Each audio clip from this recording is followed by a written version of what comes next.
Olá pessoal, tudo bem com vocês? Sejam muito bem-vindos aqui mais uma vez ao nosso Arquivos Secretos do Medo. Vocês sabem porque a realidade é mais assustadora que a ficção.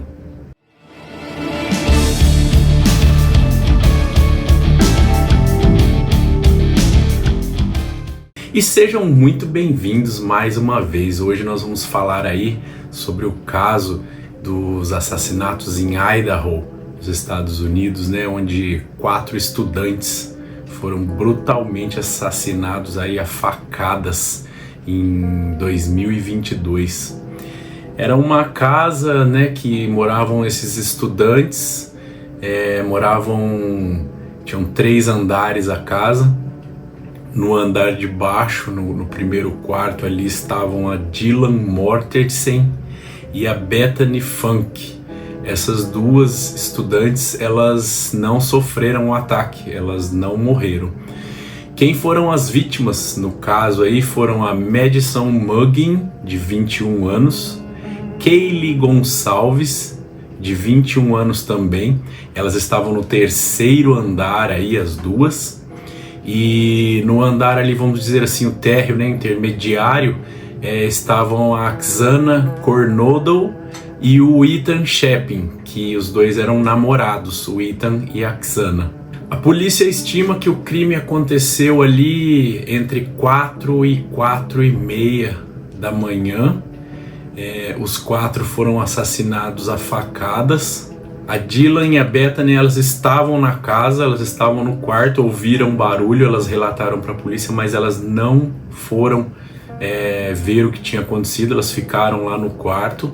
Também o acusado aí, ele não diz por que ele não foi naquele quarto também, ele só foi no da Madison, da Kaylee, da Xana e do Ethan. Nesse 3º quarto aí ele não foi. A Madison e a Kaylee, elas eram amigas desde crianças. Elas cresceram juntas lá na cidade delas e foram estudar juntas aí na faculdade de Idaho. O Ethan conheceu a Xana na faculdade. Ela entrou depois dele na faculdade, eles se conheceram, se apaixonaram e começaram a namorar. O Ethan não morava na casa. Ele estava lá e foi dormir aquela noite com a namorada, a Xana. O acusado do crime aí, ele foi Bryan Kohlberg. Bryan Kohlberg na época tinha 28 anos e ele era estudante de doutorado, ele fazia doutorado na faculdade de Washington. Suspeitas foram levantadas, em cima das 2 que não sofreram aí nenhum atentado no dia dos assassinatos. Elas deram depoimento e falaram aí que não tiveram participação nenhuma, que não sabiam de nada, e de manhã que elas foram ver lá o que tinha acontecido pelos barulhos e que ninguém respondia celular, ninguém entrava em contato. Elas chamaram ali o irmão do Ethan, que também morava lá no estado de Idaho, ali fazia faculdade também. As 2 moradoras, a Dylan e a Bethany, chamaram o irmão do Ethan, que entrou na casa, e quando ele já viu a cena, ele voltou rápido, não deixou as 2 entrarem na casa e já falou: liguem para a polícia, chamem a polícia que aconteceu algo muito ruim lá dentro. Foi chamada a polícia. Isso aí já era próximo do meio-dia, quando foi feita a chamada, a denúncia, e também se levantou suspeitas, porque demorou tanto aí para chamar a polícia. A polícia chegou até o suspeito do crime porque ele cometeu uma falha. O assassinato foi a facadas e ele esqueceu a bainha da faca no local do crime. E também a polícia tinha imagens de segurança que filmaram um carro, um Elantra, a marca Hyundai, na cor branca, ali nas imediações. Então, a partir daí, a polícia começou a seguir essas pistas até chegar no suspeito. O suspeito foi pego no estado da Pensilvânia Ele estava na casa dos pais e o seu nome é Bryan Kohberger. Na época ele tinha 28 anos e ele era estudante de criminologia. Ele fazia doutorado em criminologia na faculdade Washington State University, no estado de Washington, que ficava próximo ali, aproximadamente 15 quilômetros de distância. Então, a partir dessas pistas que a polícia tinha com o carro, o Elantra Hyundai branco e a bainha, e também começou a seguir ali as pistas do celular do Bryan. Eles começaram a rastrear o celular no dia que aconteceram os crimes. Então ele foi detido aí na casa dos pais e levado e foi oficialmente acusado.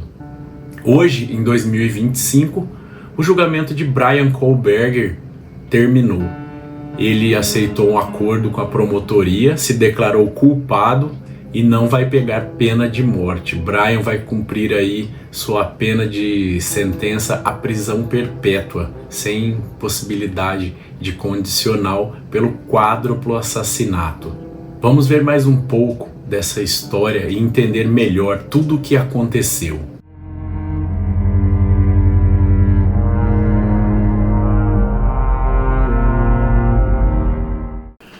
As vítimas e o local. As vítimas foram Madison Muggin, 21 anos, Kaylee Gonçalves, 21 anos, Xana Kernodle, 20 anos e Ethan Chapin, 20 anos. A casa onde ocorreu o crime ficava fora do campus da University of Idaho, na cidade de Moscow, estado de Idaho, Estados Unidos. 3 das vítimas moravam lá. O quarto, Ethan Chapin, visitava a casa por ser um namorado de uma das vítimas. Haviam outras 2 moradoras presentes no local, mas não foram feridas. As investigações dizem que elas dormiam durante o ataque. A noite do crime. A data foi 13 de novembro de 2022. As mortes ocorreram no período da madrugada, estimado entre cerca de 4 e 4h25 da manhã. As vítimas foram encontradas por volta do meio-dia, depois que alguém ligou para o serviço de emergência relatando uma pessoa inconsciente. O crime. Todas as vítimas sofreram múltiplos ferimentos de faca, muitos deles ferimentos defensivos em pelo menos uma das vítimas. O tipo de arma usado foi descrito como uma faca de lâmina fixa. O instrumento exato ainda não foi recuperado. A investigação. A polícia investigou muitos vestígios, mais de 30 entrevistas com pessoas que pudessem ter qualquer informação relevante. Investigação de negócios locais sobre a compra recente de facas fixas. Uso de imagens de câmeras de segurança, registros telefônicos, localização de celulares.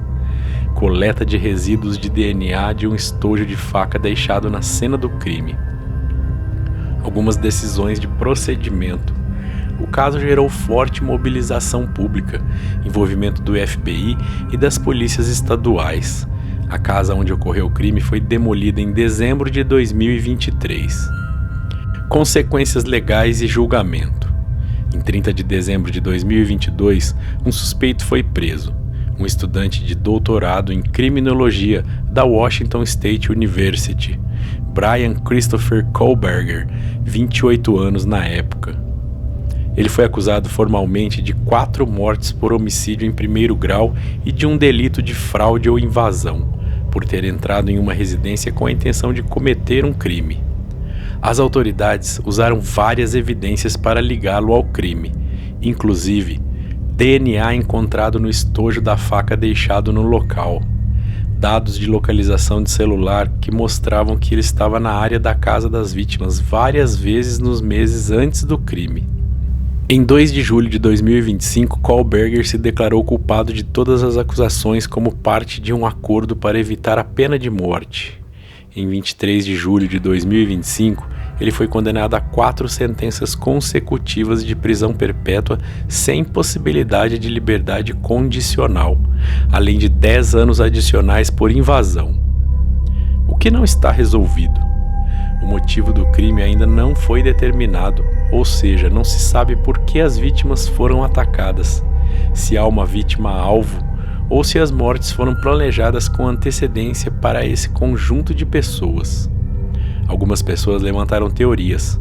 Se uma das vítimas era alvo específico, se houve perseguição antes, se existia planejamento, mas nada disso foi confirmado como definitivo. Principais evidências utilizadas: DNA ligado a Kohlberger foi encontrado em um estojo de faca deixado na cena do crime.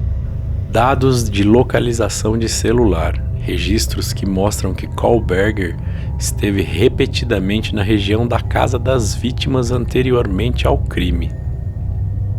Compras online, evidências de que ele havia adquirido uma faca Ka-Bar ou algo semelhante ao utensílio correlatado.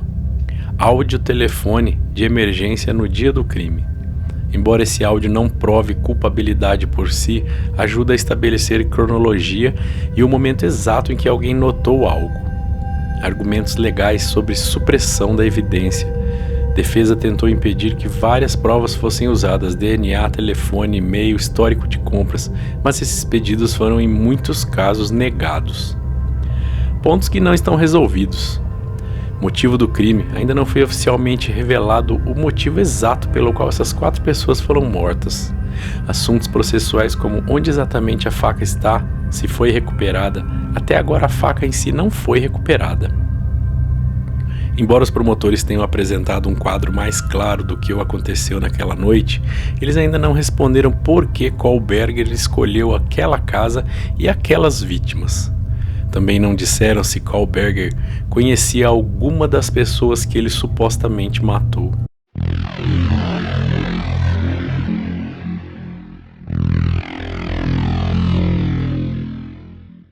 E é isso aí, galera, muito obrigado, hein? Agradeço demais a vocês aí por ter assistido mais esse vídeo e fica aí o convite para vocês não perderem os próximos, beleza? E vamos lá, quero que vocês coloquem aí nos comentários se gostou, se não gostou, tem alguma sugestão que vocês gostariam de ver, é tudo muito bem-vindo, beleza? Vou deixar aqui também o e-mail, quem quiser entrar em contato, esse é o meu e-mail aqui, beleza? Aguardo vocês aí nos próximos vídeos. Um abraço, fui, tchau!